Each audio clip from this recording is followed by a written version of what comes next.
Buenas tardes, estimados estudiantes, bienvenidos a esta cápsula educativa. La clase del día de hoy está dirigida para protagonistas de la modalidad secundaria a distancia en el campo de 11º grado. Les invito a que observemos la pantalla y veamos el contenido.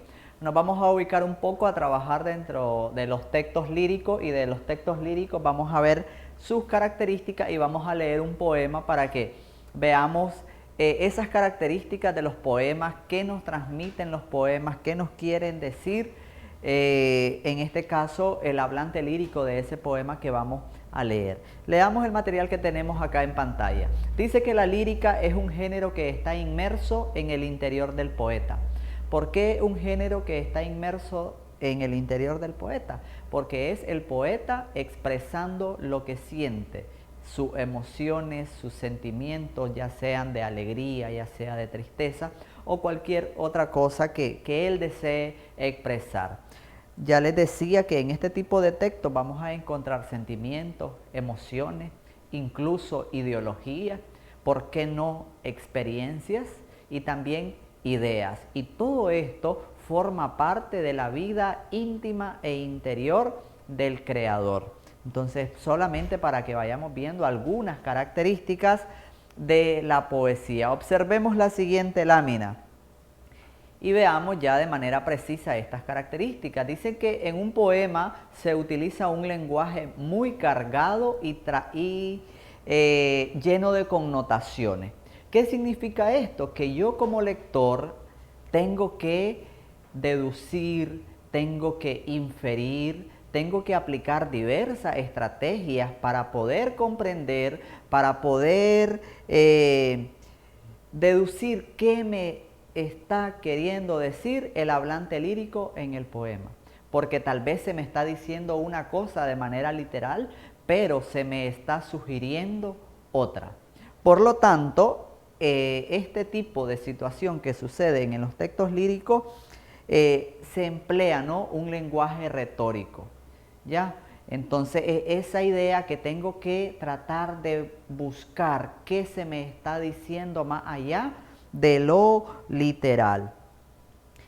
¿Para qué se utiliza este lenguaje? Precisamente para expresar esos pensamientos, para expresar esas emociones de una manera más estética y con un mayor efecticismo ante el lector. Es decir, que nosotros como lectores tenemos que buscar a tener esa experiencia con el poema que estamos leyendo, ¿no? Experimentar esa emoción, experimentar ese sentimiento, ya sea positivo, ya sea negativo, del cual el poeta o el escritor impregnó su poema. Les invito a que observemos la siguiente lámina y que leamos este poema de un escritor latinoamericano llamado Pablo Neruda.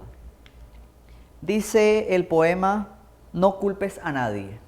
Y luego vamos a analizar qué me está queriendo decir el hablante lírico en este poema.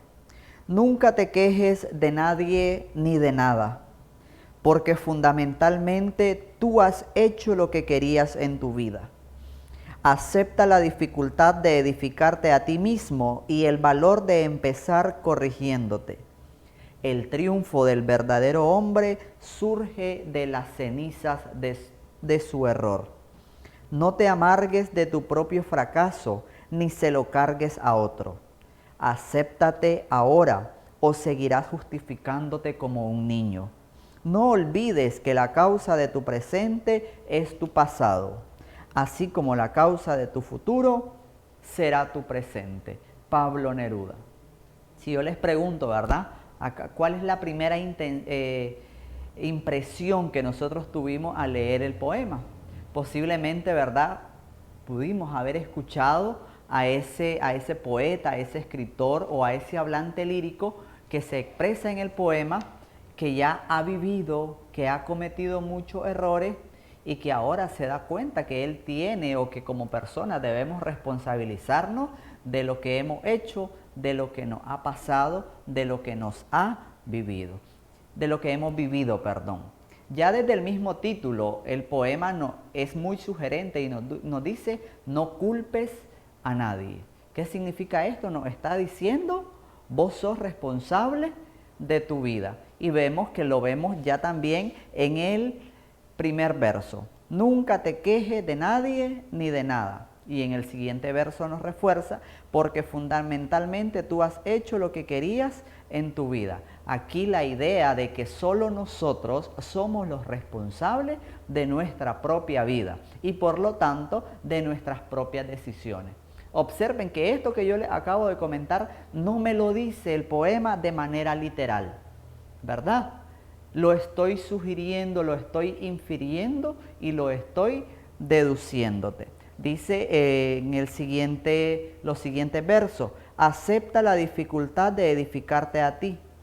Viene acá la idea de que como seres humanos nos cuesta corregirnos a nosotros mismos.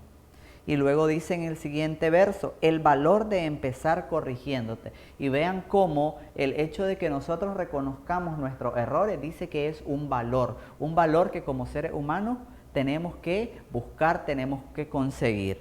Una vez que hemos aceptado que hemos fallado, que hemos cometido algún error, dice que ahí, en eso, en reconocer esa parte, allí es donde surge el verdadero hombre o donde está la verdadera esencia de la vida. Porque reconocer que he fallado y que he cometido errores me va a poder a mí, me va a permitir salir adelante, me va a permitir no quedarme estancado en eso. Y vemos que lo vemos en los siguientes versos. No te amargues de tu propio fracaso. Es decir, el hablante lírico te está invitando a no quedarte estancado, a no quedarte en ese error y en ese fracaso que cometiste. Dice, ¿por qué? Lo que hoy hagamos o estemos haciendo con nuestra vida va a tener sus repercusiones, va a tener sus consecuencias, nos lo dice ya al final.